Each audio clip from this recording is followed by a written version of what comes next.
जुम्मे के दिन में अल्लाह ताला ने एक ऐसा वक़्त छुपाए रखा है ना, अगर उस वक़्त के अंदर जो बंदा जो भी दुआ कर देता है अल्लाह ताला फौरन कबूल कर देता है, अल्लाह ताला कभी रद्द नहीं करता। जुम्मे के दिन में अब वो कौन सी घड़ी है? अब आप लोग बोलेंगे यार मौलाना साहब हमें भी बता दीजिए, जुम्मे के दिन ऐसी कौन सी घड़ी है, ऐसा कौन सा वक़्त है कि जिसमें जो बंदा जो भी दुआ कर लेता है अल्लाह कबूल कर देता है? मैं आपको दो घड़ी बता देता हूँ, दो वक़्त बता देता हूँ, और मैं आपको गारंटी के साथ बता सकता हूँ। मैंने एक दफ़ा मैं किसी मसले में बड़ा फंसा हुआ था ना, मैं अपने दो वाक़या सुनाता हूँ, फिर मैं आपको वजीफा बताता हूँ। एक दफ़ा क्या हुआ, मैं बहुत बड़े मसले में फंसा हुआ था, तकरीबन 4-5 लाख का कर्जा था मेरे ऊपर। मैंने क्या किया, लगातार दो जुम्मे में मैंने उसी वक्त के अंदर अपने लिए दुआ की, अल्लाह मेरे ऊपर कर्जा है बस इसे ख़त्म कर दे। अंदाज़ा नहीं लगा सकते 3 हफ्तों के अंदर मेरा सारा कर्जा ख़त्म हो गया। 3 हफ्ते क्या चीज़ है, 1 महीने के अंदर।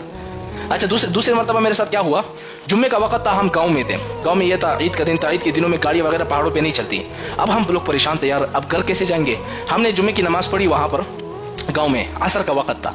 मैंने उसी वक्त मैंने जब दुआ कर ली ना, जिस घड़ी को अल्लाह ताला ने छुपाए रखा है, जब मैंने उस वक्त में दुआ पढ़ ली, आप अंदाज़ा लगा लें हम हैरान रह गए। एक गाड़ी हमारे ऊपर से गुजर रही है, यानी पहाड़ों पे गाड़ी चलती रहती है और हम जैसे मोटे आदमी के फिर पहाड़ों पे चढ़ नहीं सकते हैं, हमारे लिए बड़ी मुश्किल होती है क्योंकि हम पूरी ज़िंदगी शहरों में घूमे होते हैं। तो इसलिए मैं आपको बताता हूँ, आप अंदाज़ा लगा लें ऊपर से गाड़ी आ रही है।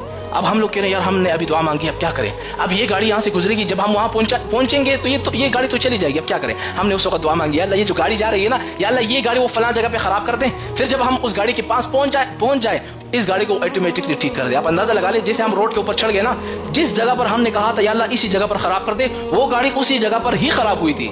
सुभान अल्लाह, खुदा की कसम उसी जगह पर। हम हैरान रह गए। हम जैसे ही उस गाड़ी के करीब पहुंच गए वो गाड़ी स्टार्ट हो गई, सही हो गई, खुदा की कसम। फिर मैं हैरान रह गया, वाकई जुम्मे के अंदर में अल्लाह ताला ने घड़ी छुपाई रखी है। मैं आपको बताता हूँ भाई, जुम्मे के अंदर में एक घड़ी है। अब वो घड़ी कौन सी है? देखो, अल्लाह ताला ने 2 वक्त जुम्मे के अंदर छुपाए रखे हैं। एक वक्त है जब इमाम साहब खुतबा दे रहा होते हैं ना, जुम्मे में 2 खुतबे होते हैं। एक खुतबा देकर जब बैठ जाता है 2-3 सेकंड के लिए, उस दौरान आप जो दुआ मांगो आपकी दुआ कबूल हो जाती है। यानी एक खुतबा इमाम साहब ने पढ़ लिया, जैसे बैठ जाता है ना 2-3 सेकंड के लिए, उसी वक्त दुआ मांगो कबूल।